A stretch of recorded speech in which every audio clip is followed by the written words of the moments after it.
Alors nous allons essayer effectivement, c'est une entreprise assez ambitieuse, essayer de définir la tradition dans son opposition à la modernité et la modernité dans son opposition à la tradition.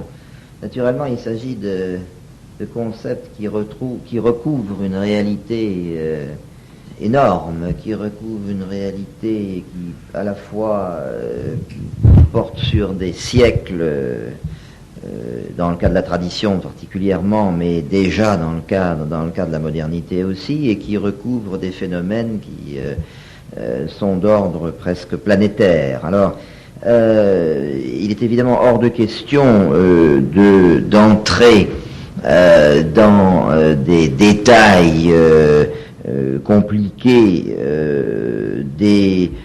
concernant les idées représentatives de la tradition ou les idées représentatives de la modernité. Ce que je voudrais faire, c'est plutôt essayer de définir ce qu'on pourrait considérer comme étant l'inspiration de la tradition et l'inspiration ou la grande idée de la modernité. Je crois que c'est une tâche qui n'est pas impossible. Il me semble que au travers de la diversité des faits et gestes, des idées, des doctrines qui sont représentatives de l'un comme de l'autre, de la tradition comme de la modernité, je crois que au travers de cette extrême diversité, on peut retrouver dans les deux cas une unité d'inspiration, on peut retrouver un esprit qui est à la fois au principe de toutes ces manifestations et les explique.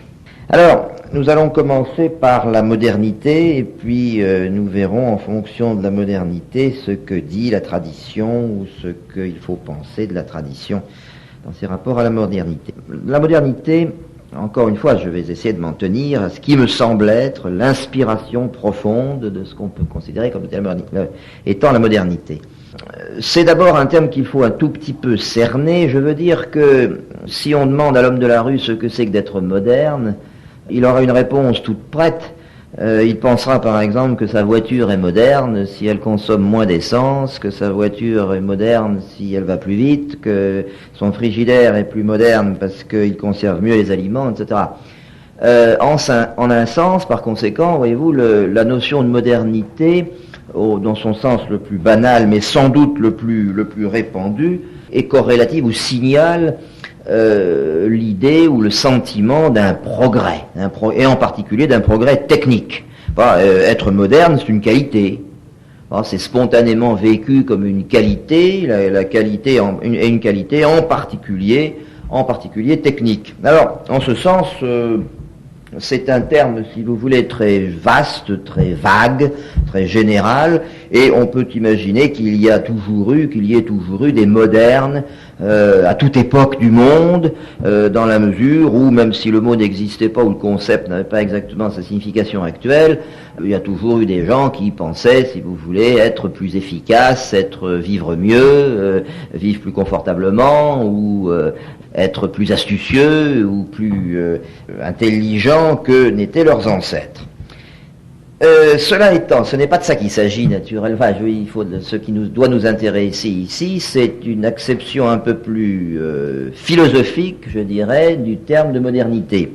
En effet, ce qui se passe, et ce pourquoi on peut parler de modernité, c'est tout simplement que il semble bien que depuis ça remonte, on pourrait situer le début de la modernité à la fin du XVIe siècle, ou vers la seconde moitié du XVIe siècle. Mais dans tous les cas, au XVIIIe siècle, de manière extrêmement insistante, extrêmement claire, extrêmement évidente, et de manière extrêmement consciente, il y a eu des hommes pour penser, n'est-ce pas, que ils étaient entrés dans littéralement une nouvelle ère de l'humanité. La notion de modernité n'était peut-être pas utilisée couramment, mais en tous les cas, l'idée qui est évidente au XVIIIe siècle, c'est que on ne vit plus seulement à une époque qui, comme toutes les autres, comporte un certain nombre de progrès techniques que les autres ne connaissaient pas, on est entré dans une époque qui est véritablement différente, profondément différente de tout ce qui a pu se faire dans le passé. Être moderne, vous avez en France ou en français, n'est-ce pas, vous avez eu un débat intellectuel, philosophique, littéraire, artistique, qui s'est intitulé précisément dans cette période, vers la fin du XVIIe siècle, début XVIIIe, la querelle des anciens et des modernes. La querelle des anciens et des modernes.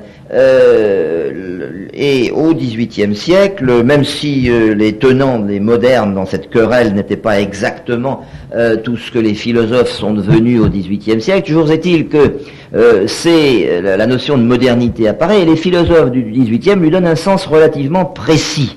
Je veux dire, en ce sens précis, au moins, étant donné l'ampleur qu'ils attribuent au phénomène, étant donné le caractère radical qu'ils attribuent à la coupure entre la modernité et le passé, la tradition, ou tout ce qu'on voudra. Alors, c'est de ça qu'il s'agit. Il s'agit véritablement d'une notion philosophique. Être moderne, c'est pas seulement être un peu mieux que ce qui était avant, c'est être différent.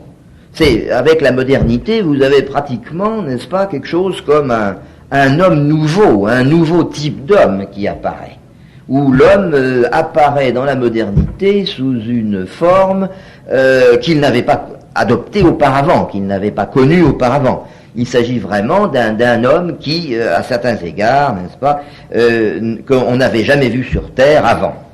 Alors, de quoi s'agit-il ? Et comment peut-on essayer de définir ? La définition de la modernité, d'une certaine manière, elle tient en un mot. Et je vous renvoie sur ce point au terme usité constamment dans le XVIIIe siècle, n'est-ce pas, qui pour définir justement cet esprit central, n'est-ce pas, pour essayer de définir ce cœur de la modernité doit suffire, c'est le mot de raison. La modernité, correspond à l'âge de raison de l'humanité. Les hommes sont devenus, ou deviennent, ou sont en passe de devenir, n'est-ce pas, en pleine possession de la raison. Le culte de la raison est à la fois central au XVIIIe siècle et, je crois, central dans toute la tradition moderne, si j'ose dire. Dans toute la modernité, dans tous les développements de la modernité. Alors, cela étant, qu'est-ce que ça veut dire ? Tout le problème, n'est-ce pas, est de savoir ce que signifie cette raison. Qu'est-ce que, au fond, les modernes entendent par raison ? Qu'est-ce que c'est que cette faculté que, semble-t-il, on connaissait déjà depuis longtemps ? On n'a pas attendu les modernes pour parler de la raison. Alors, qu'est-ce que c'est ? La première remarque je crois, il faut faire, c'est que cette notion de raison, cette notion de modernité est inséparable de l'apparition d'une vision nouvelle de l'homme en général, de l'humanité, caractérisée par le fait que l'on se mette à concevoir l'humanité, au fond, comme un seul être qui devient. Comme un organisme, n'est-ce pas, unique d'une certaine manière, n'est-ce pas, on cesse, si vous voulez, en d'autres termes, de faire de l'histoire conçue comme l'histoire des faits et gestes de X ou de Y, d'un roi ou d'un peuple, etc. L'histoire devient une histoire de l'humanité. C'est le XVIIIe siècle est le siècle où l'on invente. Je pense que vous le savez, on vous en a parlé, c'est le siècle où l'on invente la philosophie de l'histoire. Et cette philosophie de l'histoire, c'est la philosophie de l'histoire de l'humanité. C'est par rapport à cette espèce de vision de l'humanité conçue comme un seul être qui devient progressivement que la notion de raison, que la notion de modernité prend son sens. L'humanité est comparable, si vous voulez, à un enfant, à un homme, n'est-ce pas, ou à un être humain, plus exactement, à un être humain qui est passé par un âge infantile, qui est devenu enfant ou adolescent, et puis qui, un beau jour, parvient à la maturité. L'âge de raison de l'humanité, c'est la modernité, et l'âge de raison, c'est l'âge de la maturité. L'homme est devenu, les hommes sont devenus mûrs. Les hommes sont devenus vraiment des hommes. Avant, ils n'étaient que des hommes en gestation, des hommes en puissance. La modernité, si vous voulez un autre terme encore, définit par l'âge adulte de l'humanité. Les hommes sont devenus adultes, ils sont devenus pleinement hommes. Ce qui vous explique pourquoi, avant, il y avait quelque chose de tout à fait différent, parce que l'être n'était pas encore parvenu à sa pleine réalisation. Alors, ce qui caractérise donc, encore une fois, cet âge, cet âge adulte, cette période où l'humanité est sortie de ses limbes infantiles, eh bien c'est la raison. Alors, qu'est-ce que c'est que la raison pour les modernes ? Qu'est-ce que c'est que cet esprit de raison qui caractérise la modernité, dont les modernes se vantent tellement, n'est-ce pas? Vous savez tous comme moi que vers la fin du pendant tout le XVIIIe siècle, on encense la raison, et à la fin du XVIIIe siècle, on la traite même comme une déesse, on lui rend un culte, on lui élève des statues, et le peuple se rend, et elle prend la place de Dieu. Bon. Alors de quoi s'agit-il? Alors la raison, ce n'est pas un mot nouveau. La raison n'est pas un mot nouveau. Comme vous le savez, la raison est une faculté de l'esprit humain que tous les philosophes ont salué, que tous les philosophes ont étudié, n'est-ce pas? Et ça, depuis Platon, jusqu'à nos jours. Les modernes n'inventent pas la raison. Seulement, s'ils n'inventent pas le mot, ils inventent la chose. Le mot était bien connu, mais en réalité, ils utilisent, comme ça c'est souvent le cas avec les idées modernes, ils utilisent certes le même mot, mais le contenu n'est plus du tout le même. La raison, pour aussi bien, et il y a une grande continuité de ce point de vue, et c'est pour ça d'ailleurs que les philosophes chrétiens ont pu retrouver les philosophes païens. Il y a une continuité de ce point de vue. Là, qu'est-ce que c'était que la raison, tant pour les païens que pour la philosophie païenne que pour la philosophie chrétienne? Je dirais au moins trois choses. D'abord, la raison était une faculté de l'esprit qui lui permettait de saisir la réalité des choses. C'était la faculté de l'esprit grâce à laquelle il parvenait au-delà des apparences, au-delà de tout ce que les sens pouvaient fournir de trompeurs. C'était la faculté de l'esprit par laquelle il parvenait à l'essence des choses, comme la philosophie l'a toujours dit, parvenir, ou si vous préférez encore, à la vérité des choses. Et bien entendu, ce qui est essentiel de comprendre, c'est que cette vérité, cette essence, cette réalité réelle, véritable, était conçue comme essentiellement indépendante de l'esprit. Pour reprendre la vieille formule scolastique, la vérité c'est l'adéquatio rei et intellectus, l'adéquation de la chose et de l'esprit. L'esprit se moule sur la chose, l'esprit va chercher la chose, et il ne la fait pas. Par définition, il ne la fabrique pas. La compréhension des choses est intrinsèquement réaliste. On s'efforce d'aller vers le réel et on se moule sur lui. Le réel n'a que faire des divagations de l'esprit humain. On peut penser n'importe quoi, mais l'esprit qui pense la vérité est un esprit qui sort en quelque manière de lui-même pour rejoindre la réalité. La vérité, la raison est faculté de saisir l'objectivité, si vous voulez. La raison est objective. Ça c'est un premier caractère. Deuxième caractère qu'on peut mentionner rapidement, qui est un caractère massif de cette idée de raison. Alors ça me paraît une idée tout à fait décisive. Vous allez comprendre, c'est sur ce genre d'idée que va s'articuler le basculement vers la modernité. Classiquement, tant pour, encore une fois, le paganisme que pour le christianisme traditionnel, cette réalité, cette vérité des choses avait cette caractéristique essentielle de désigner non pas seulement l'objectivité, les choses dans leur objectivité, mais de constituer par là même une norme pour le comportement humain. Si vous voulez, exprimons la chose très rapidement en deux mots, la vérité était aussi le bien, et même, si l'on veut, le beau. Pas la trilogie grecque que l'on retrouve tout à fait dans la pensée chrétienne, même si naturellement l'origine de la réalité ou de la vérité était changée, le fait capital demeure que l'homme qui se servait de sa raison était rendu capable d'accéder à la nature des choses, mais accéder à la nature des choses, c'était comprendre, n'est-ce pas, pourquoi elles étaient ce qu'elles étaient. Mais comprendre pourquoi les choses sont ce qu'elles sont, c'est évidemment comprendre d'une certaine manière qu'elles doivent être ce qu'elles sont. Il y a la vérité des choses et compréhension des choses, et à partir du moment où cette compréhension est rationnelle, à partir du moment où les choses deviennent rationnelles, il est évident que les choses ne peuvent pas être, à moins de folie de la part de l'homme. L'homme ne peut pas vouloir qu'elles soient autre chose que ce qu'elles sont, puisqu'elles sont, parce qu'elles sont raisonnables, rationnelles.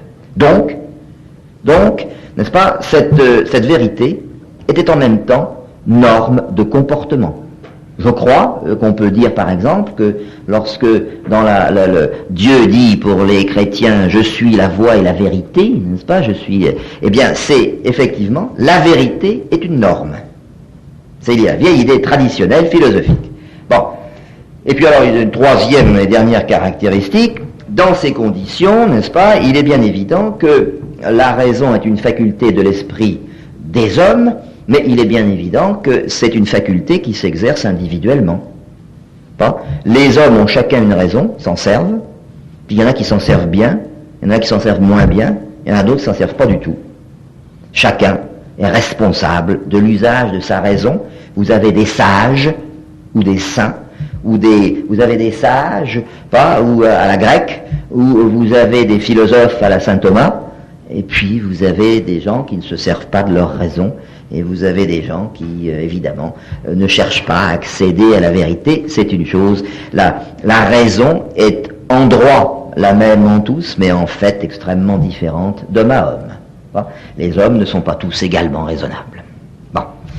Alors, reprenons, vous allez voir que, alors, là, sur ces 3 points, j'ai énoncé ces 3 points parce que, précisément, la modernité renverse complètement la signification de la notion de raison, précisément au niveau de ces 3 caractères, au niveau des 3 caractères que cette faculté avait pour les classiques. Alors je crois que le phénomène décisif, ce qui me paraît le phénomène capital, c'est de comprendre d'abord et avant toute chose que pour les modernes, eh bien, le monde, la vérité, pour reprendre les termes précis que j'ai utilisés tout à l'heure, la vérité cesse d'être normative. La vérité, c'est ce que, certes, la raison continuait à chercher et à atteindre, mais la vérité n'a plus ce pouvoir de commander les comportements. Je veux dire tout simplement, n'est-ce pas, qu'il se produit une scission que l'on peut exprimer d'ailleurs de manière extrêmement concrète, et qu'on peut exprimer de manière très, très simple et je crois très vivante. Il se produit une scission entre ce que j'appellerais le savant et le philosophe, ou le savant et l'homme de foi. Dans le monde classique, la raison, c'était simultanément la science, la foi et la morale. La raison, c'était, on était simultanément philosophe, mathématicien, médecin, théologien et tout ce que vous voudrez. Ce qui caractérise la modernité, c'est au contraire qu'il se produit une césure, qu'une antinomie apparaît entre l'homme de science, qui étudie scientifiquement le réel, et puis le philosophe, le sage, le saint, qui étudie ce que les comportements humains doivent être. Là, si vous voulez, la réalité a cessé, comprendre la vérité de la réalité, ça a cessé d'être comprendre ce en quoi la réalité pouvait constituer une norme de comportement. Ou plus exactement,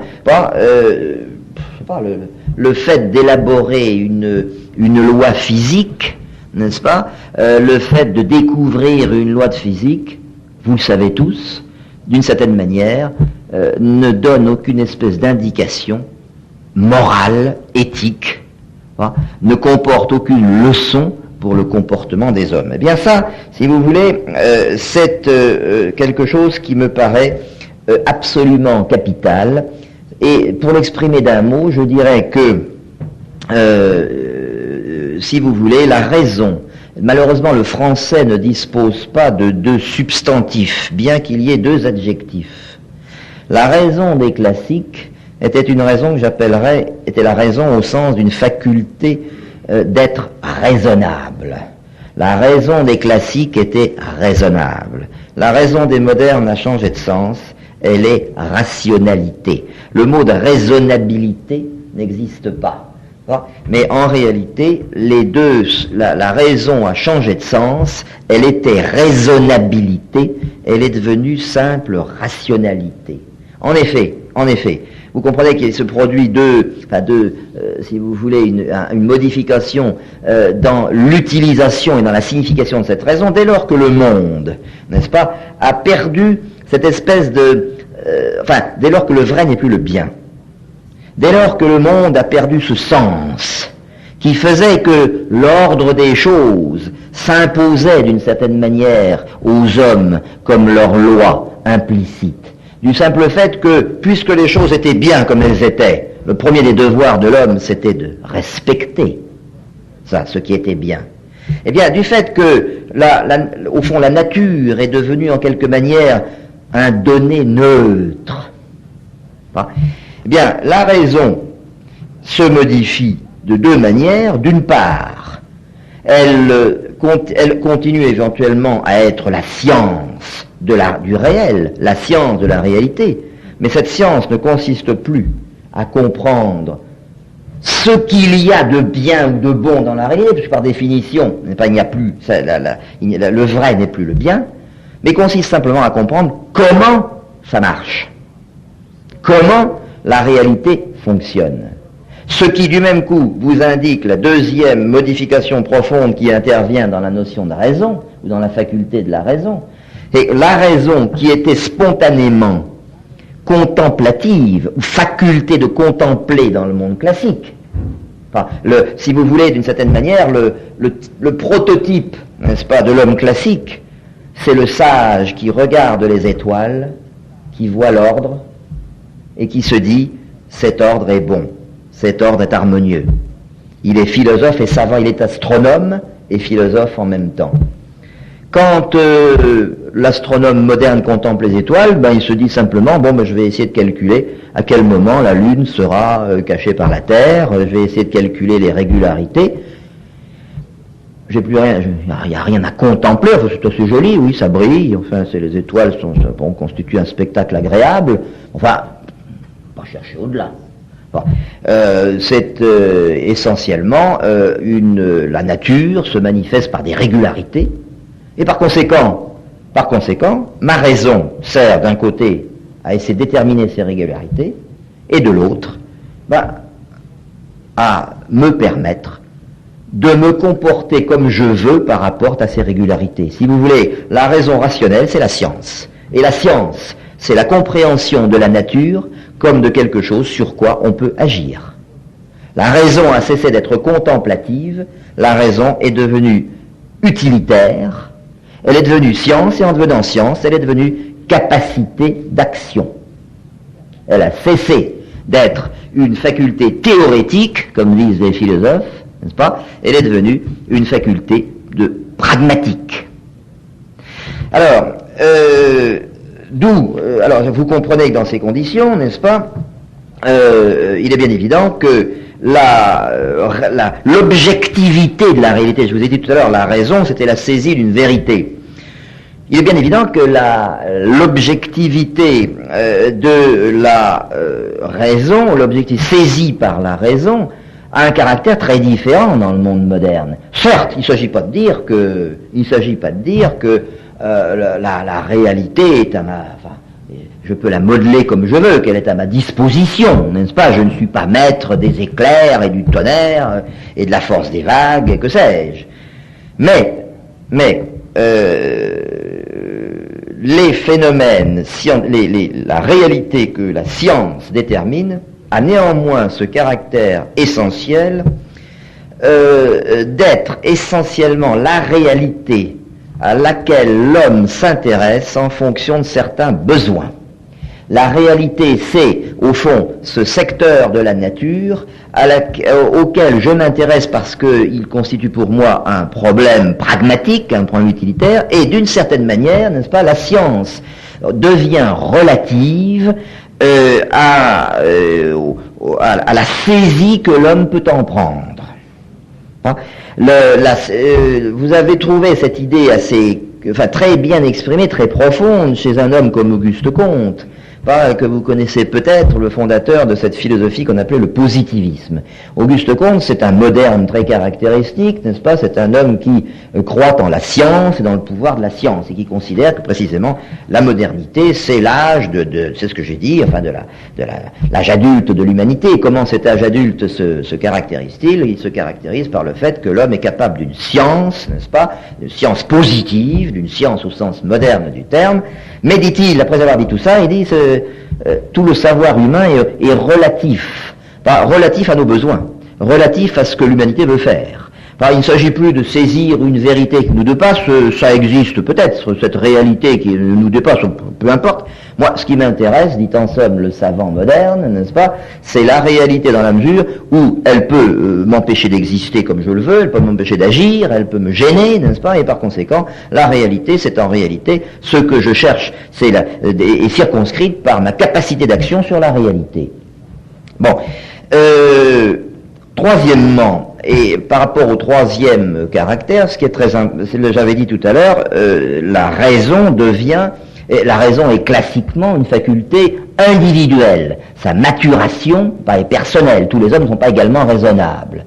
Eh bien, voyez-vous, d'une certaine manière, ce qui caractérise la modernité, c'est qu'en fonction de cette définition nouvelle de la réalité, on peut penser que la raison est infiniment plus diffusable. S'il y a progrès de l'humanité, si l'humanité parvient à la modernité, c'est-à-dire à l'âge de raison, cela signifie que tous les hommes, d'une certaine manière, sont devenus raisonnables. Que d'une certaine manière, il y a eu un progrès, comme disaient les hommes du XVIIIe siècle, comme disait un philosophe français, il y a eu un progrès de l'esprit humain. Alors comment admettre que tous les hommes, par quel miracle peut-il se faire que tous les hommes, tout d'un coup, soient devenus raisonnables? Comment peut-il se faire que l'esprit de chacun, les hommes soient devenus, si vous voulez, plus grossièrement, de manière plus simpliste, plus intelligents? Eh bien, c'est précisément ce miracle, si vous voulez, n'a rien que d'explicable et que de naturel, dès l'instant que la raison est conçue, selon le mode moderne, comme rationalité et non plus comme raisonnabilité. Je veux dire par là, pourquoi est-ce que ça devient compréhensible que tous les hommes soient, entre guillemets, plus intelligents? Parce que précisément, la raison a cessé d'être raisonnable. La raison a cessé d'être la faculté de réfléchir sur les fins possibles. Elle a cessé, si vous voulez, en prenant un terme plus simple, elle a cessé d'être faculté d'être sage, ou d'être visée de la sagesse. Elle est devenue instrumentale, elle est devenue science, elle est devenue, si vous voulez, capacité d'agir sur les choses. Eh bien, si vous vous donnez cette définition, il est bien clair qu'on peut soutenir que tous les hommes sont devenus plus raisonnables, entre guillemets, puisqu'il n'y a pas deux mots, parce qu'ils sont devenus plus rationnels, c'est-à-dire tout simplement parce qu'ils ont plus de connaissances techniques. Incontestablement, n'importe qui de nos jours a plus de connaissances techniques que Platon n'en avait. Incontestablement, de nos jours, n'est-ce pas, n'importe quel individu est capable de faire des choses que n'importe quel philosophe médiéval n'aurait jamais rêvé de pouvoir faire. Et j'ajouterais même, parce que c'est un fait qui me paraît assez frappant et très grave du point de vue de la formation des hommes d'ailleurs, n'est-ce pas, les savoirs distribués dans les établissements d'enseignement de nos jours est un savoir de plus en plus purement instrumental, si vous voulez. Je veux dire que on apprend aux gens, ça me paraît particulièrement caractéristique, si vous voulez, par exemple de l'ordinateur et des sciences informatiques. De plus en plus de gens savent se servir d'un ordinateur. Mais pour se servir d'un ordinateur, non seulement il n'a pas besoin d'être sage, bien entendu, mais même, il n'est même pas besoin de savoir exactement comment se construit un ordinateur. L'usage de l'ordinateur ne suppose même pas la science de l'ordinateur. Moyennant quoi, il est évident qu'une quantité formidable d'individus peuvent être déclarés en possession d'une raison mûre, n'est-ce pas, et peuvent être déclarés tous, tous ensemble, décrire un nouvel état de l'esprit humain, un nouveau stade de la raison. Vous voyez, c'est le caractère purement rationnel, c'est le caractère instrumental, encore une fois, de la raison, qui permet ce genre d'affirmation. Alors, ajoutons à cela, pour achever cette première définition de la modernité, ou ce qui me paraît un aspect essentiel de la modernité, ajoutons que, si sur la base de cette idée, n'est-ce pas, de cette modification profonde, de cette transformation radicale, et de ce renversement du tout au tout de la raison, de la faculté de la raison, ce qui caractérise sur cette base donc la modernité, c'est encore tout ce que les modernes espèrent tirer comme bénéfice de cette nouvelle raison, de cette rationalité. Enfin, la modernité, c'est une nouvelle rationalité, et cette nouvelle rationalité détermine un âge nouveau, parce que détermine la maturité, ouvre à l'humanité les portes d'un avenir radicalement différent, parce que les modernes, ce qui caractérise la modernité, et ça c'est beaucoup plus facile à comprendre et vous allez le voir tout de suite, parce que les modernes font une confiance illimitée à cette raison pour résoudre tous les problèmes de l'humanité. La modernité, c'est une nouvelle définition de la raison, et sur la base de cette nouvelle définition, une confiance dans la capacité qu'a l'humanité de se transformer elle-même sous l'impulsion de cette raison. Alors comment se transformer? Où sont les transformations? Et quels sont les résultats de cette confiance, n'est-ce pas? Quels sont les espoirs que fait naître cette nouvelle raison? Vous les connaissez tous, ça, je peux aller beaucoup plus vite, c'est très simple. On peut en mentionner, en mentionner pour aller vite, si vous voulez, de trois ordres. Par exemple, les deux premiers, ça va beaucoup plus vite. Le premier, c'est naturellement que l'humanité va cesser. Alors ça, c'est quand même un mythe important. C'est quand même, ça a beau être très élémentaire et presque infantile, et très enfantin, c'est quand même un mythe constitutif de la modernité. Grâce à la raison, sous sa nouvelle forme, n'est-ce pas, l'humanité va sortir enfin de sa misère, va sortir de la pénurie, va sortir de cet état où elle était écrasée par la nature. L'humanité va enfin dominer la nature. La philosophie que je connais est pleine de formules tout à fait extraordinaires où s'affirme la confiance en la capacité de l'homme à être désormais vraiment, pleinement, entièrement maître de la nature. Et je vais vous donner un exemple amusant. Vous connaissez peut-être un auteur français du XVIe siècle qui s'appelle Rabelais, François Rabelais, qui est c'était d'ailleurs c'est un moine défroqué et prêtre et médecin en même temps. Il a écrit des romans fort célèbres dans lesquels, des romans qui sont de critique sociale déguisée, où il y a des personnages mythiques qui sont c'est des romans à clé, si vous voulez, comme on dit. Hein, des personnages mythiques désignant les vertus de la nouvelle société, les vices de l'ancienne, etc. Bon, enfin, peu importe, mais il écrit vers 1500, vers le milieu du XVIe siècle. Hein, je n'ai plus les dates précises en tête, mais enfin, mettons en gros vers le milieu du XVIe siècle. 1550. Vous savez ce qu'il écrit dans un passage? Alors, il croit beaucoup à la science. C'est déjà un moderne, n'est-ce pas? Il est pour le développement des sciences, il est pour le développement de l'étude de la nature. Et il dit, il viendra un jour, pas, où les hommes pourront sans doute vaincre la mort elle-même. Alors ça, c'est extraordinaire. Parce que on voit, c'est très métaphysique, d'une certaine manière. C'est profondément métaphysique ou théologique, n'est-ce pas? Vaincre la mort, c'est sortir de la condition humaine. La domination de la nature est telle que l'homme pense transformer sa propre nature et littéralement devenir immortel, c'est-à-dire devenir Dieu.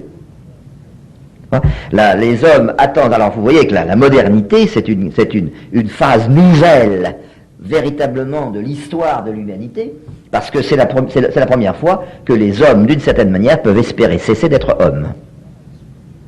Ça vous montre bien l'extraordinaire nouveauté, n'est pas la coupure radicale avec tout ce qui pouvait se passer auparavant. Bon, ça c'est un premier ordre de conséquences. Vous en avez un deuxième. Alors ça, je passe beaucoup plus vite. Qu'est-ce que va faire la raison? Quels sont l'autre bénéfice? Eh bien, les hommes vont devenir plus libres, plus égaux, ils vont vivre en paix. Ça va être enfin une espèce de paradis terrestre, plus égaux évidemment, parce que plus libres, parce qu'ils pourront faire plus de choses, plus égaux, parce qu'ils seront de plus en plus savants, parce qu'ils seront de plus en plus libres, donc ils ne peuvent pas ne pas être égaux, et plus en paix, puisque précisément comme ils ont de plus en plus ils sont de plus en plus rationnels, n'est-ce pas, ils vont de moins en moins se comporter violemment. La raison, c'est le contraire de la science. Je vous signale qu'il y a là encore l'origine d'un mythe moderne extrêmement fort, n'est-ce pas, auquel les gens croient beaucoup, et ce qui vient de cette origine philosophique, de cet horizon philosophique. Les gens, on vous dit, les sociétés je traduis exprès en termes très concrets, enfin en sautant les intermédiaires, les sociétés industrielles sont des sociétés pacifiques. Quand on réalise le progrès économique et technique, est synonyme de paix sur la terre. Vous voyez, on n'a pas besoin de faire de dessin, on dire que cette idée, qu'elle apparaît avec 2 siècles de distance, mais on continue d'ailleurs à la maintenir, enfin, à observer de la manière la plus superficielle ce qui a pu se passer depuis 2 siècles, on est porté à se demander si cette idée est bien raisonnablement fondée. Enfin, n'empêche que c'est une croyance profondément enracinée dans l'âme moderne, ou dans l'âme des modernes. Et puis il y a un troisième ordre de conséquences, et celui-là je veux le mentionner parce que il est particulièrement surprenant, n'est-ce pas? Il est particulièrement notable, et nous aurons l'occasion d'y revenir dans un instant pour parler en parlant de la tradition.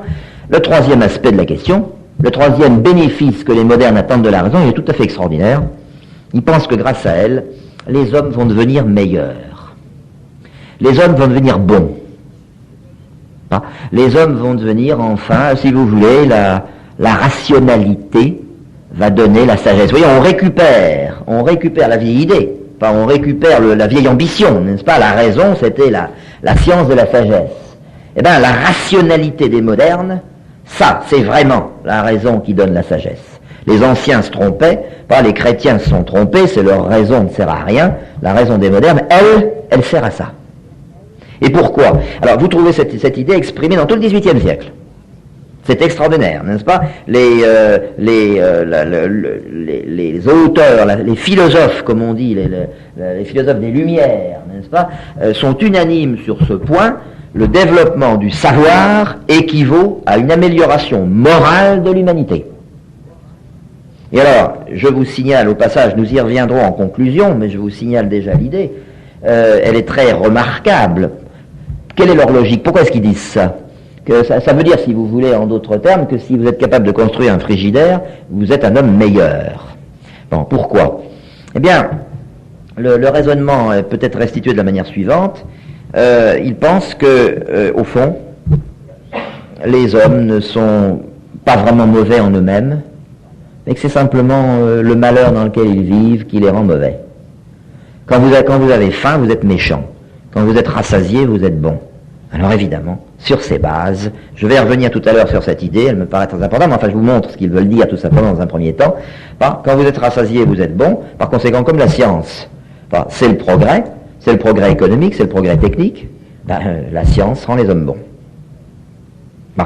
Alors, voilà, si vous voulez, une première définition de la modernité. Je voudrais la compléter par un troisième trait ou élaborer la définition une définition légèrement différente de la modernité, et je le dis en 2 minutes, enfin je ne veux pas, j'essaie de me tenir à mon temps. Je vous ai donc présenté, si vous voulez, une définition de la modernité fondée sur une certaine conception de la raison, n'est-ce pas, et sur les bénéfices que les hommes attendaient de cette raison. Eh bien, cette définition a en gros tenu le coup, si j'ose dire, n'est-ce pas? Elle a tenu le coup, en gros, jusque à un moment quelconque du début de ce siècle. Mettons même encore, le monde est entré dans la Première Guerre mondiale avec encore beaucoup d'illusions. Puis la Première Guerre mondiale, puis l'entre-deux-guerres, puis la Seconde Guerre mondiale. Puis, alors là, ces choses se sont un peu accélérées, le communisme, tous ces phénomènes ont provoqué, et c'est assez sensible actuellement, je trouve, dans l'intelligentsia internationale, ont provoqué comme une espèce de doute à l'égard de la modernité. Il n'est pas rare de voir des gens qui, sans vouloir une seconde entendre parler de la tradition, n'est-ce pas, disent que après tout, vous les connaissez comme moi, les États-Unis en sont pleins, le Nouveau Monde en est plein de ces gens qui disent finalement, la rationalité économique est inhumaine, n'est-ce pas, nous vivons comme des robots, nous vivons comme des machines, on part travailler le matin, on revient le soir, on n'a jamais le temps de lire, jamais le temps de réfléchir, n'est-ce pas, tout ça, bon, et puis la raison, ça a été aussi la bombe atomique, la raison, la science, c'est très joli, mais ça fait aussi, ça donne un pouvoir à l'homme épouvantable, l'énergie nucléaire est aussi bien une catastrophe qu'une bénédiction, et puis les progrès du confort finissent par donner des habitudes quasiment animales aux gens. Les gens ne pensent plus qu'à leur voiture, qu'à leur maison, ils regardent la télévision, sont abrutis. Enfin, on connaît ce genre de critiques, on les voit, n'est-ce pas, se multiplier. Le hippie, n'est-ce pas, le hippisme, l'écologisme, tous ces mouvements contemporains correspondent à une espèce de vague critique, n'est-ce pas? Bon, cela dit, bien entendu, il ne s'agit pas une seconde d'aller se demander s'il ne pourrait pas y avoir autre chose, c'est-à-dire précisément s'il ne pourrait pas y avoir de la tradition. Ça c'est exclu, on reste quand même à l'intérieur de la modernité, mais enfin, certains des éléments, n'est-ce pas, de cette modernité apparaissent quand même assez fâcheux. Depuis quelques années, c'est pour ça que je voudrais ajouter ce troisième élément constitutif de la notion de modernité, depuis quelques années, il me semble qu'on a vu apparaître un autre courant, tout à fait intéressant parce qu'il a des ramifications variées, il se manifeste aussi bien dans le monde scientifique que dans le monde religieux, que dans le monde politique, et que dans le monde philosophique. On voit apparaître un autre courant qui cherche, je dirais, à sauver la modernité. À montrer que, bon, certes, c'est entendu, la modernité, la raison, la rationalité n'a pas, comme on le croyait, peut-être un peu naïvement, au XVIIIe siècle, n'a peut-être pas sauvé définitivement l'humanité de tous ses malheurs, n'est-ce pas, n'a peut-être pas perfectionné définitivement l'humanité. Enfin, néanmoins, il ne s'agit pas de s'aborder le progrès, il s'agit de lui adjoindre quelque chose. La modernité, il faut quand même la sauver. Alors, bon, ça ne peut pas être uniquement la science, n'est-ce pas? On dénoncera volontiers un certain scientisme. Alors, c'est quoi la modernité? Est-ce qu'il n'y a pas quelque chose? Alors là, on a découvert depuis, depuis quelques dizaines d'années, une idée que vous connaissez tous, qui est en passe de devenir, enfin, le grand bateau de l'époque moderne, n'est-ce pas, sur lequel tout le monde embarque avec enthousiasme, n'est-ce pas, qui est devenu la grande idée moderne qui se conjugue avec la science, et qui est à peu près la suivante. Elle consiste à dire, au fond, eh bien, oui, bon, la science, c'est peut-être pas très bon, mais quand même, l'homme est en puissance de raison, l'homme dispose d'une faculté, de cette faculté de rationalité, il est quand même capable de se gouverner lui-même, puisqu'aussi bien il est capable de se gouverner techniquement. Bon, eh ben, c'est l'amorce, c'est l'amorce d'une autre capacité d'autonomie, c'est l'amorce d'une autre autonomie, qui n'est pas encore développée, mais qui va l'être.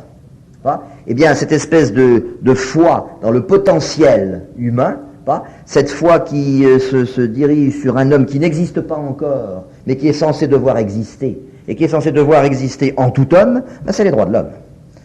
C'est la philosophie des droits de l'homme, c'est cette foi en cet être potentiel, c'est la foi en un être qui, puisqu'il va être un jour pleinement homme, d'une certaine manière il l'est déjà, et par conséquent il faut le respecter tel qu'il est, puisqu'un jour il va devenir ce qu'il est. Je ne veux pas entrer dans les considérations un peu techniques ici, vous n'êtes peut-être pas très habitué à la philosophie, mais il y a un nom qu'il faut citer à cet égard, c'est l'inventeur de la philosophie des droits de l'homme. D'ailleurs il ne date pas exactement d'aujourd'hui, mais très curieusement il ressort maintenant. C'est en réalité l'inspirateur profond de cette philosophie, c'est lui qui complète par la définition de la modernité, c'est le philosophe allemand Emmanuel Kant.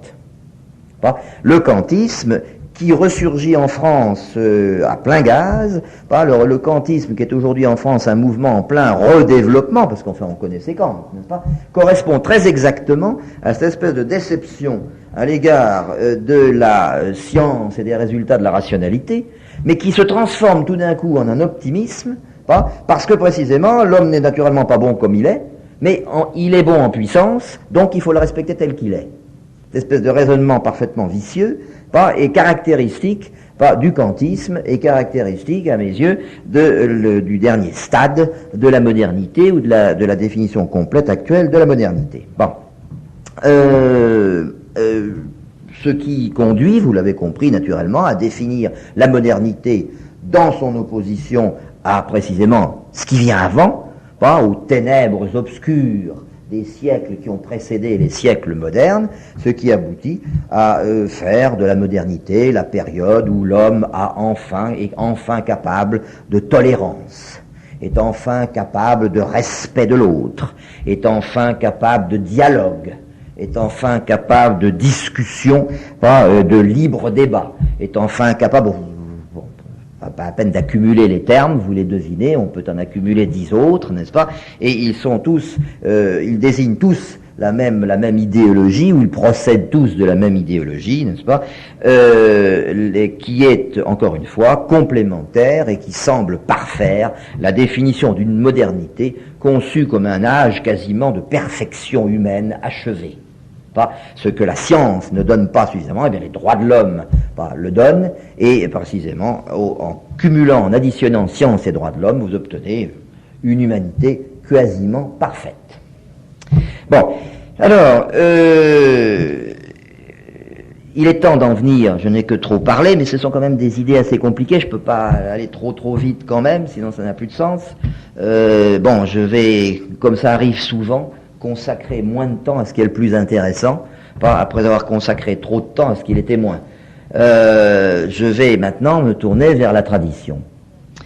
Car en face de cette modernité subsiste une philosophie, subsiste une pensée qui est radicalement critique de la modernité. Subsiste une pensée parfaitement vivante, n'est-ce pas, et qui ne se laisse pas prendre aux séductions de la modernité. Alors, cette pensée, là encore, je peux encore moins entrer dans des détails, parce qu'alors elle est très riche. Elle commence avec Platon, et elle continue encore de nos jours. La modernité n'a fait que essayer de l'obscurcir, qu'elle n'a fait essayer que de l'étouffer, mais en réalité, elle est parfaitement vivante. Et par conséquent, ça fait donc, à l'heure actuelle, environ 24 siècles qu'elle se poursuit. Alors, il est bien évident qu'il est hors de question d'essayer de la décrire en détail. Mais ce qu'on peut essayer de faire de la même manière, c'est d'en décrire l'intuition profonde, de décrire ce en quoi elle consiste dans son opposition à l'intuition moderne. Alors, je me propose de le faire très rapidement en 2 temps. D'une part, en examinant ce que dit la tradition, quelles sont les critiques de la tradition, que la tradition oppose, n'est-ce pas, dirige contre la modernité. Quelles sont les critiques traditionnelles de la modernité? Et j'aurais pu procéder différemment, mais ça me paraît plus pédagogique, plus simple de voir les choses comme ça. Ensuite, nous en déduirons, dans un deuxième temps, de manière plus abstraite, n'est-ce pas, l'esprit le plus profond de la tradition. Alors, qu'est-ce que l'on peut dire contre la modernité? Comment est-ce que cette espèce de vision extraordinairement admirable, bien semble-t-il, n'est-ce pas, de l'homme et de l'humanité, peut-elle être critiquée, et en quoi est-elle critiquable? Eh bien, elle est critiquable de la manière suivante. Je voudrais 3 exemples, si vous voulez, 3 exemples de critiques de la modernité, ou 3 exemples de contre-pied de la modernité. Ainsi, prenons par exemple l'une des choses dont les modernes sont les plus fiers, cette fameuse science, ce fameux progrès scientifique, n'est-ce pas? Bon, eh bien, les modernes se moquent de la tradition en disant, écoutez, il est clair que Platon ne pouvait pas construire d'avion à réaction. Saint Thomas n'était même pas fichu de concevoir une bicyclette. Ne parlons pas d'une voiture. Par conséquent, bon, n'en parlons plus, la question est entendue, on a affaire à des sauvages, à des primitifs ou à des idiots, comme on voudra. Dans tous les cas, ça ne présente aucune espèce d'intérêt. Eh bien, je crois que comprendre la tradition, c'est comprendre précisément qu'il ne s'agit ni de sauvages, ni d'idiots, ni de primitifs, mais de gens qui pensent autrement, qui ne pensent pas contre. S'il y a quelqu'un de réactionnaire, d'ailleurs, dans les D2, c'est le moderne. Le moderne, il réagit, il est contre la tradition. Mais la tradition ne pense pas contre, elle pense tout court. Et en l'occurrence, comprendre la tradition, c'est comprendre que son primitivisme, si vous voulez, entre guillemets, son primitivisme technique ou scientifique, n'est pas un primitivisme, justement, n'est pas l'effet involontaire de son ignorance, de son incapacité à parvenir à une science, mais que c'est une autre attitude. Et je veux dire que ça, les modernes ont beaucoup de mal à le comprendre, mais c'est pourtant très simple. Cela veut dire tout simplement qu'on peut peut-être se demander si la domination de la nature, si le progrès scientifique est cette espèce d'idéal incontestable que les modernes croient, dont ils croient qu'il est un idéal, n'est-ce pas?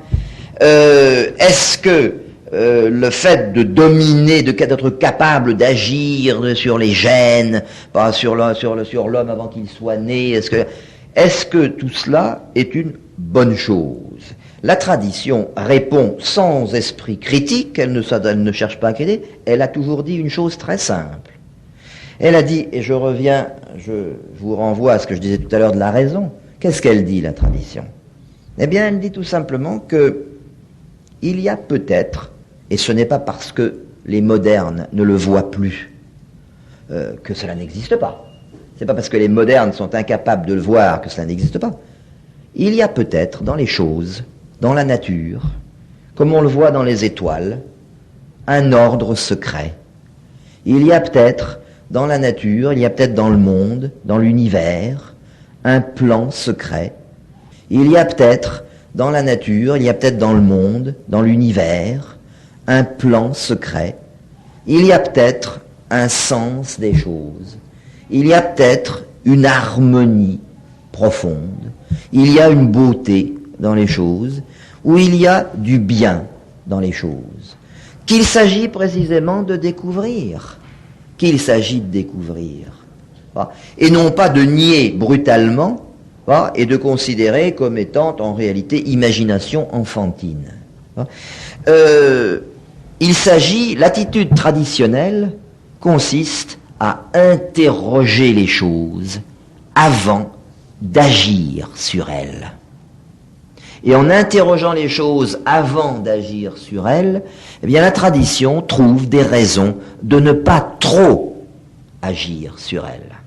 Il ne s'agit pas de dire que la tradition est négatrice de toute science. Il ne s'agit pas de vivre comme des animaux. Vous ne trouvez jamais dans la tradition l'idée que l'homme doit se réduire lui-même à l'état d'animal. Ça, ce sont les imaginations modernistes.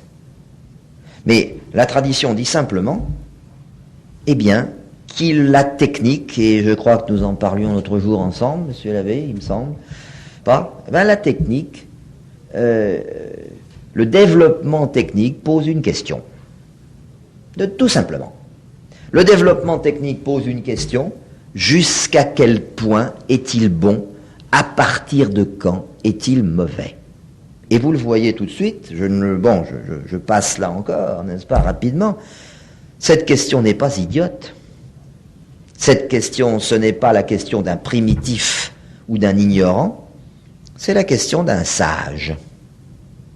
N'y a-t-il pas des choses dont peut-être il vaut mieux que l'homme ne se rende pas maître?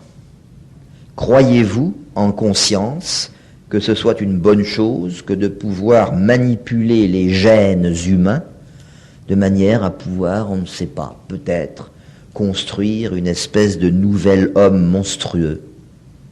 Même les biologistes, même les savants modernes commencent à se poser la question. Et sans le savoir, ils renouent philosophiquement avec la tradition, qui n'avait jamais fait autre chose que poser ce genre de questions.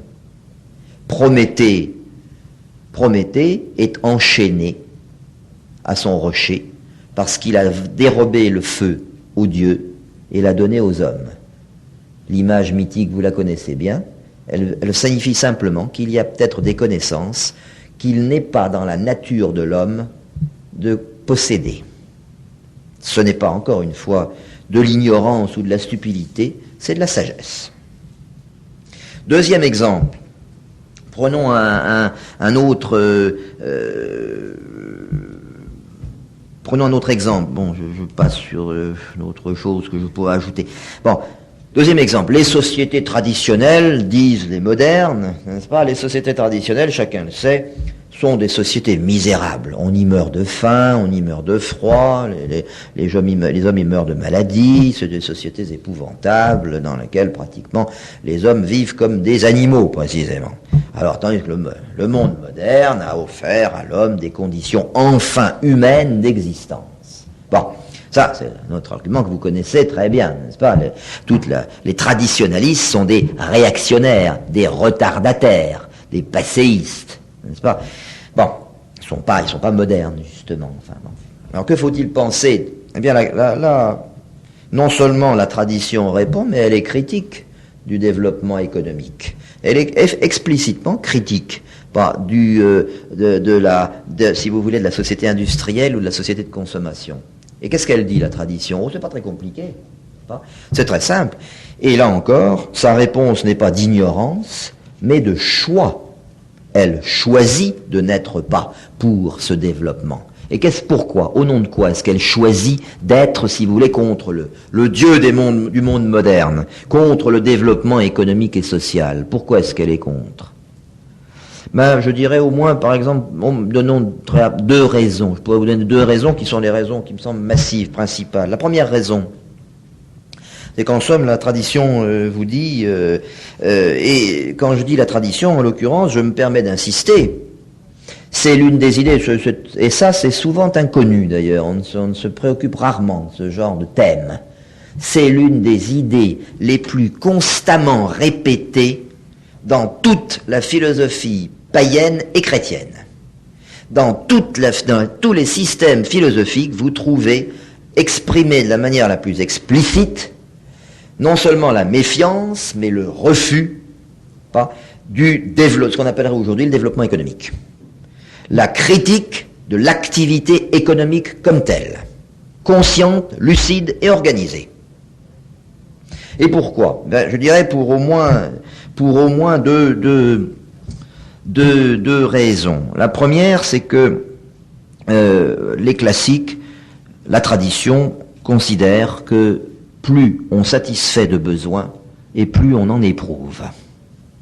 Et plus on en éprouve non seulement parce qu'il est dans la nature de l'homme d'être toujours, de s'inventer indéfiniment des besoins, mais il y a plus grave. Pourquoi est-ce qu'on en éprouve de plus en plus? Eh bien parce que précisément, l'une des idées capitales du monde moderne, l'une des croyances fondamentales, l'une des convictions les mieux arrêtées du monde moderne, c'est que il n'est pas, vous avez probablement entendu comme moi développer l'argument, il n'est pas de besoin superflu. Tous les besoins sont également naturels. Dès que vous les ressentez, ils sont validés par le simple fait que vous les ressentez. Bon. Autrement dit, si vous voulez, ce qui caractérise le monde moderne, à mon avis, c'est la disparition de cette distinction fondamentale et tout à fait classique entre le nécessaire et le superflu. Le monde moderne est un monde dans lequel tout est nécessaire. Bon. Et or, ce que dit la tradition, c'est beaucoup plus que de dire simplement que, comme disait Platon, les passions sont comme le tonneau des Danaïdes, pas sans cesse à remplir. Mais il dit plus simplement qu'à force de considérer comme légitimes toutes ces passions, eh bien l'homme risque de se perdre. L'homme finit par ne plus savoir ce qu'il est, il est constamment jeté en avant vers des satisfactions ultérieures, et il se perd lui-même. D'une certaine manière, j'aurais tendance, pour aller vite, à vous dire que tout se passe comme si la tradition disait, au fond, le terme naturel de cette course après la satisfaction des besoins, eh bien c'est la mort. Et l'exemple type, le but, le terme ultime, n'est-ce pas, de cette course après les besoins, ou cette course après les désirs, c'est l'usage de la drogue. La drogue, c'est le besoin superflu par excellence qui devient nécessaire, mais c'est un besoin qui jette l'homme au dehors de lui-même, en dehors de lui-même, au point précisément de lui faire désirer son propre anéantissement, au point de qu'il recherche dans la drogue, non plus tellement la satisfaction d'un besoin que l'annihilation de tout besoin, c'est-à-dire sa propre annihilation.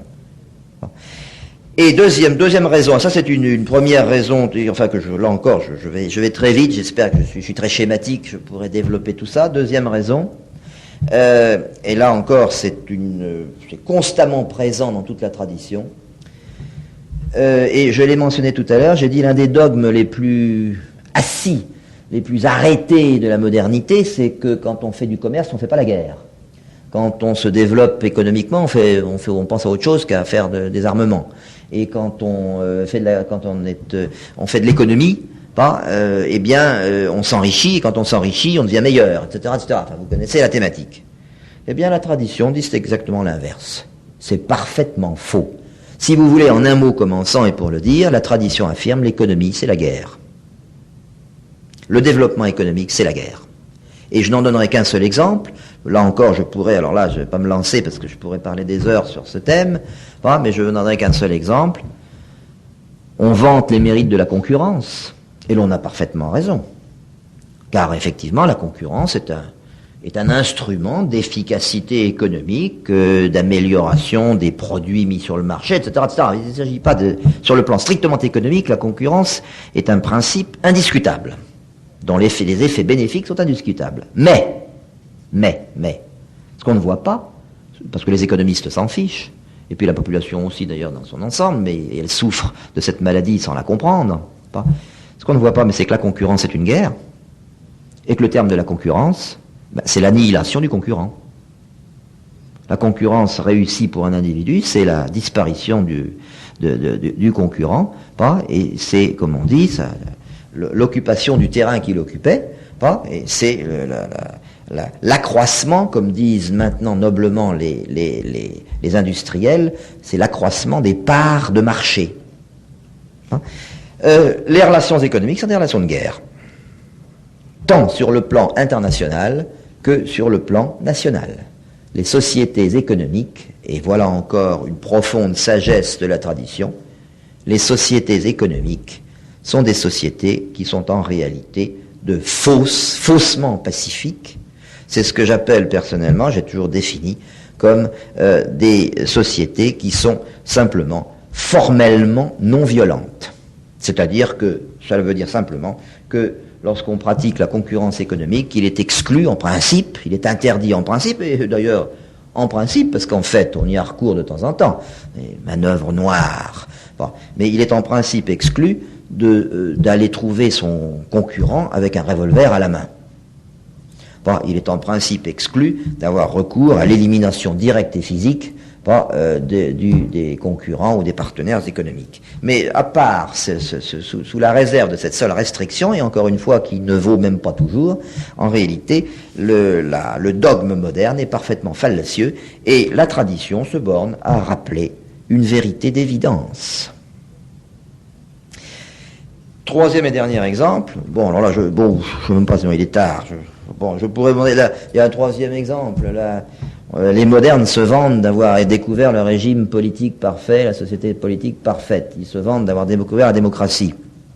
Incontestablement, la démocratie, c'est vraiment, en effet, le régime parfait. C'est le régime parfait, et d'ailleurs, le premier à l'avoir dit, c'est Jean-Jacques Rousseau, vous le savez tous, l'auteur du Contrat social, un des pères de la démocratie. Et vous savez ce que disait Jean-Jacques Rousseau? Il dit, la démocratie, c'est un système absolument parfait. L'ennui, c'est qu'il demande un peuple de Dieu. Parce que si les hommes ne se comportent pas comme des dieux, eh bien la démocratie est un régime de lutte de chacun contre tous. La démocratie, c'est un régime, et je vous le dis en deux mots, je vous l'explique en deux mots, ce sont des choses extrêmement banales, qui devraient être extraordinairement banales. La démocratie, c'est un régime de souveraineté du peuple. La souveraineté du peuple, c'est la souveraineté de chaque citoyen. La démocratie, c'est un régime dans lequel chaque citoyen est souverain. Comment voulez-vous imaginer une seconde qu'il puisse régner la paix dans une société dont tous les individus, dont tous les membres se considèrent chacun comme des souverains? Il est bien évident que tous ne le seront pas en même temps et qu'ils se feront des concessions. Seulement, il est bien évident aussi que toutes les concessions qu'ils se feront réciproquement, ils se les feront évidemment à contre-cœur. Et qui n'ont qu'un but dans l'existence, c'est précisément d'acquérir les droits auxquels, puisqu'ils sont souverains, ils ont par nature, légitimement, droit. Ils n'auront tous à cœur, autrement dit, ils se limiteront les uns les autres, n'est-ce pas, et éviteront peut-être certains gestes fâcheux parce qu'ils savent que ça risque éventuellement de leur retomber sur le nez. Mais dans le fond, la démocratie est un régime où chacun ne pense qu'à soi et où chacun ne cherche que son intérêt au détriment des autres, et de la manière la plus légitime et la plus naturelle, puisque précisément chacun est déclaré par définition au principe du système avoir un droit souverain à tout ce qu'il peut désirer. Je vous signale une formule remarquable de Jean-Jacques Rousseau qui dit tout en très peu de mots. Chaque homme, disait Rousseau, et c'est le père fondateur de la démocratie. Chaque homme a un droit naturel à tout ce à quoi ses forces lui permettent de prétendre. C'est la critique la plus radicale, en quelques mots, que l'on puisse faire du système démocratique. Bon, alors c'est ça que dit qu'est-ce que dit la tradition? Ça, tout simplement. Elle dit, mais vive la démocratie. Il ne s'agit pas une seconde de critiquer le système. Et après tout, comme nous le disions l'autre jour, je crois, dans les communautés monastiques, règne une certaine forme de démocratie. Oui, seulement précisément, dans les communautés monastiques. Est-ce que les citoyens sont comme des moines dans les sociétés industrielles modernes? Est-ce qu'ils ont la même vertu? Ils sont capables de la même austérité? Est-ce qu'ils sont capables du même esprit que les moines? La question reste entièrement à démontrer, naturellement. En attendant, la tradition se borne à dire, il y a peu de chance pour que, par les millions d'individus qui constituent la société moderne, soient l'équivalent de ces moines, de ces petites communautés, et qui soient capables de vivre en démocratie. La démocratie, c'est parfait. C'est le régime idéal, il n'y a rien à dire. Malheureusement, il ne fonctionne pas. Une fois de plus, qu'est-ce que dit la tradition? Le bon sens. C'est une philosophie de sagesse. Bon, alors il me reste à conclure en 5 minutes par le plus important, ce sur quoi j'aurais dû passer le plus de temps. Bon, mais vous aurez compris, je veux en venir. Alors quel est l'esprit de la tradition? En quoi est-ce que la tradition se distingue de la modernité? Si on veut rassembler ça et en faire essayer de montrer le cœur du problème.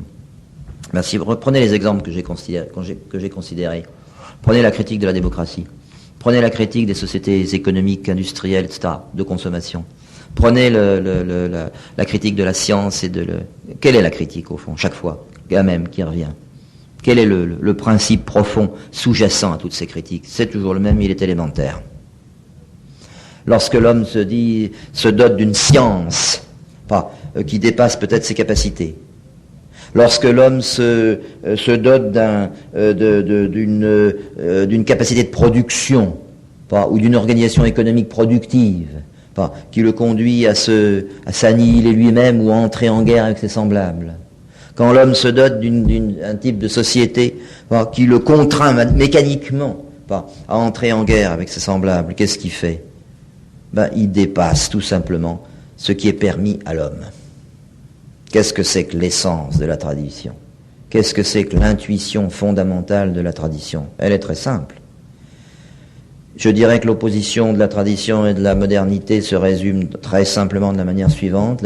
La modernité, c'est l'affirmation, et je vous renvoie là à des termes qui sont particulièrement remarquables, parce que là encore, ils sont écrits, ils sont pensés, ils sont trouvés par Rousseau, par Jean-Jacques Rousseau, le fondateur de la démocratie et l'un des modernes par excellence.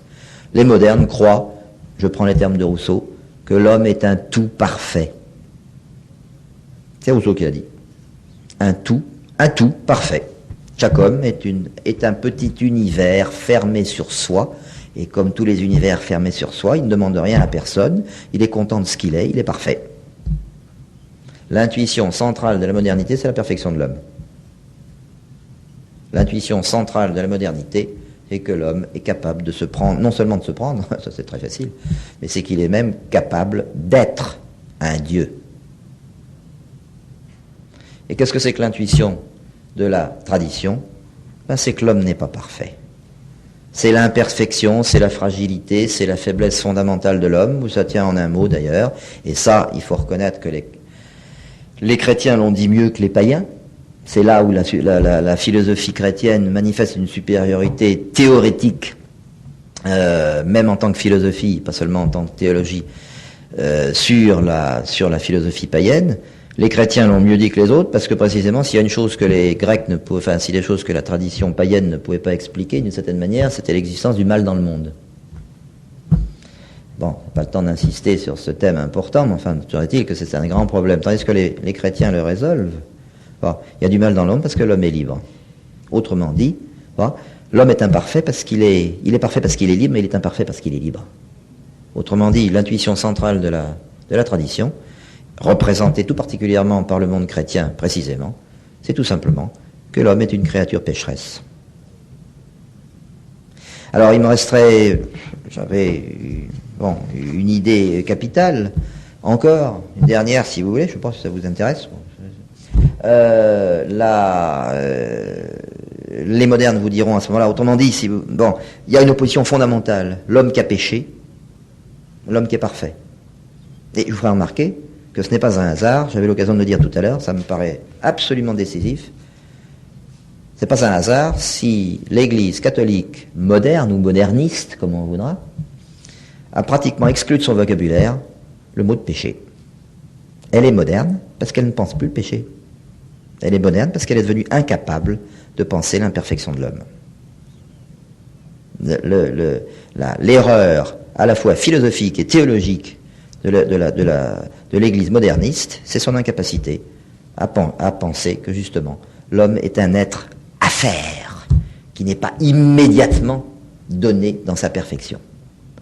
Alors, je conclurai en disant, cela dit, les modernes vous diront, mais c'est bien ce que nous disons, nous aussi. Hein? Nous avons écrit depuis le XVIIIe siècle un livre qui s'appelle « Du progrès indéfini de l'esprit humain ». Nous aussi, vous aussi faites pour le progrès. Vous venez de le dire. L'homme est imparfait. Précisément, sa vocation propre, c'est de devenir parfait. On est bien d'accord, mais on ne dit rien d'autre. On ne dit rien d'autre. Oui, seulement, vous comprenez, c'est jouer sur les mots. Et c'est comme pour tout à l'heure, la raison, concernant la notion de raison, n'est-ce pas? Le progrès, en l'occurrence, si tant est qu'on puisse appliquer la notion à la tradition, admettons, n'est-ce pas? Eh bien, en tous les cas, même si on l'applique, il est évident que le progrès, le mot, est pris dans deux sens, complètement, radicalement contraires. Pourquoi? Tout simplement parce que l'idée essentielle, et ça, je pense que parmi vous, les catholiques doivent le comprendre mieux que les autres, et tout de suite, très aisément, S'il y a, si vous voulez, une contrainte que sa propre situation impose à l'homme qui cherche à marcher dans la voie du progrès, du point de vue traditionnel, s'il y a une contrainte, enfin, s'il y a une difficulté, s'il y a un obstacle majeur qui se lève devant lui sur cette voie, c'est le fait précisément de son imperfection.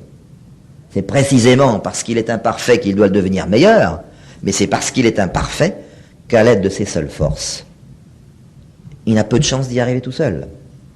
Si vous voulez, l'idée de péché est indissociable dans la tradition de l'idée qu'il existe, et il doit de toute nécessité exister, une aide surnaturelle qui permette à l'homme de devenir meilleur.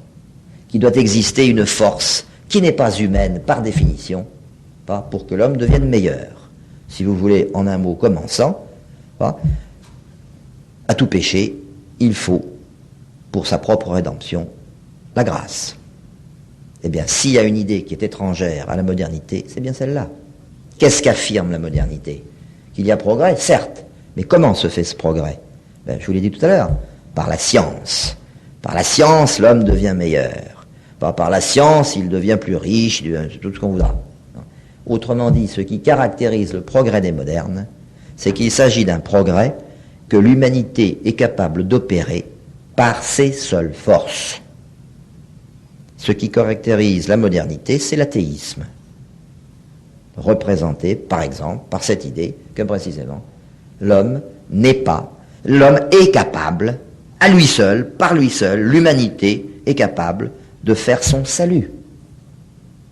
La modernité, c'est l'affirmation que l'homme, entendez l'humanité, est à soi-même son propre Dieu. Et ce n'est pas un hasard si, pour la plupart, d'une manière ou d'une autre, des philosophes modernes, le nouveau Dieu, c'est effectivement l'humanité. J'avais parlé tout à l'heure de ce philosophe français qui s'appelle Auguste Comte, le fondateur du positivisme. Eh bien, le fondateur du positivisme avait conclu son œuvre, ou avait tenté vers la fin de sa vie, de jeter les bases d'un nouveau christianisme. Les mots sont de lui. Il s'agit d'une religion qui va, au fond, incarner la vérité de ce que n'a pas pu être le christianisme. Parce que le christianisme ne s'est pas compris lui-même. Le christianisme a encore présupposé encore l'existence d'un Dieu transcendant, enfin d'un être mystérieux, peu scientifique, en réalité. Le véritable Dieu de cette nouvelle religion, de ce nouveau christianisme, c'est l'humanité. Auguste Comte voulait être le grand prêtre du culte de l'humanité. Les mots sont de lui. Il était le grand prêtre et il voulait fonder le culte de l'humanité. Ça, c'est d'une certaine manière l'essence de la modernité. Eh bien, la tradition se borne à dire l'homme n'est pas Dieu. Et c'est pas parce qu'on l'envisage dans sa collectivité, ce n'est pas parce qu'on l'envisage en totalité sous forme d'humanité qu'il en devient plus Dieu par la même. Et je conclurai je saute, j'avais encore une idée, mais tant pis, il est trop tard, je ne veux pas vous lasser. Je conclus par une dernière, d'un mot, je conclus en vous rappelant que en 1864, le pape Pie IX, qui est à mes yeux le dernier, enfin à ma connaissance, le dernier pape à l'avoir dit avec une pareille, si vous voulez, netteté ou brutalité, comme vous voudrez. Le pape Pie IX dit que entre la tradition et la modernité, il n'y a aucun pont possible, aucune réconciliation possible. La seule manière de sortir de la modernité, c'est la tradition. Le seul remède à la modernité, c'est la tradition, c'est-à-dire c'est l'abandon de la modernité. Voilà.